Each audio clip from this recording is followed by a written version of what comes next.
ಪ್ಲಾಸ್ಟಿಕ್ಕೂ ಹಾಕ್ತಾರೆ, ಹಾಕ್ಬೇಡ ಅಂದ್ರೂ ಹಾಕ್ತಾರೆ. ಮತ್ತೆ ಹಂಗೆ ಹಾಕ್ತಾರೆ, ತಂದು ಒಂದು ಚೀಲಕ್ಕೆ ತುಂಬಿಡ್ರಿ, ನಾವು ಬಂದು ನಮ್ಮ ಗಾಡಿಗೆ ಹಾಕ್ಕೊಂಡು ಹೋಗ್ತು ಅಂದರೆ ಅವ್ರು ಕೇಳೋದಲ್ಲ. ಪ್ಲಾಸ್ಟಿಕ್ಲಿಂದ ತೊಂದರೆ ಸರ್, ಅದು ಕೊಳೆಯಲ್ಲ. ಅದು ಪ್ಲಾಸ್ಟಿಕ್ ಕೊಳೆಯಲ್ಲ. ಪೇಪರ್ ಆದರೂ ಕೊಳಿತೈತೆ, ಪ್ಲಾಸ್ಟಿಕ್ ಕೊಳೆಯಲ್ಲ.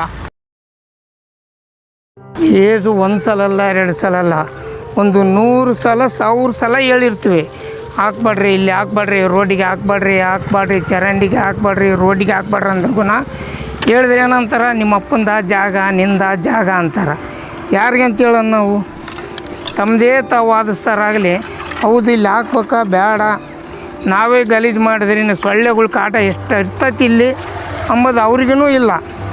ಮತ್ತೇನನ್ನ ಆತಂದರೆ ಅದು ಮಾಡಲ್ಲ, ಇದು ಮಾಡಲ್ಲ ಅಂಥೇಳಿ ಅವರು ನಮ್ಮ ಮೇಲೆ ಕ್ರಮ ತೊಗೊತಾರೆ ಜನ. ಇಲ್ಲಿ ಜನ ಸರಿ ಇಲ್ಲ. ಇಲ್ಲಿ ಎಷ್ಟು ಸಲನೂ ಹೇಳು, 1000 ಸಲ ಹೇಳು, ಅವ್ರು ಕೇಳೋಲ್ಲ. ಅವ್ರದ್ದೇ ಅವರಿಗೆ ಹೇಳಿ ಹೇಳಿ ಹೇಳಿ ಸಾಕಾಗ್ಬಿಡತ್ತೆ ನಮಗೆ. ಬಿಡಪ್ಪ ಏನೋ ಇವತ್ತು ನಿನ್ನೆ ಹಾಕಿದ್ವಿ ಅನ್ನಂಗಿಲ್ಲ ಅವರು. ಪ್ರತಿ ಸಲ ಪ್ರತಿ ದಿನ ಎಷ್ಟನ್ನ ಹೇಳ್ರಿ, ಅವ್ರು ಕೇಳಲ್ಲ ಅವ್ರ ಮಾತು. ಇಲ್ಲಿ ಜನ ಹಂಗೆ ಆಗ್ತಿರ್ತಾರೆ. ಇದರಿಂದ ಸೊಳ್ಳೆ ಕಾಟ, ಕಾಲ್ರ, ಜನಗಳಿಗೆ ರೋಗಗಳು ಎಲ್ಲ ಪ್ರತಿಯೊಂದು ಇದಕ್ಕೂ ಉತ್ಪನ್ನ ಆಗ್ತೈತಿ. ಇದು ಸೊಳ್ಳೆಲಿಂದನೇ ಅಲ್ಲ. ಈಗ ಮಳೆಗಾಲ, ಈಗ ಇನ್ನೂ ಜಾಸ್ತಿ ನೊಣ, ಸೊಳ್ಳೆ, ಅನ್ನ ಇದ್ರಾಗೆ, ಮೊಸರು ಇದ್ರಾಗೆ, ದೊಡ್ಡಿನೂ ಇದ್ರಾಗೆ ಎಲ್ಲ ಮಾಡ್ತಾರೆ. ಅಷ್ಟಕ್ಕೂ ಹಾಕ್ತಾರೆ, ಹಾಕ್ಬೇಡ ಅಂದ್ರೂ ಹಾಕ್ತಾರೆ.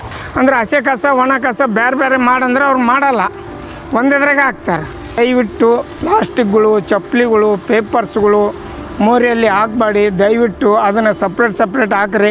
ಅದನ್ನು ನಾವು ತಗೊಂಡೋಗಿ ಸೇಫ್ಟಿಗಾಗಿ ಇಡ್ತೀವಿ.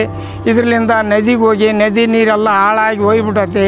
ಕುಡಿಯೋಕೆ ಬರೋಲ್ಲ, ಎದಕ್ಕೂ ಬರೋಲ್ಲ, ಭಾರಿ ಗಲೀಜಾಗತ್ತೈತಿ.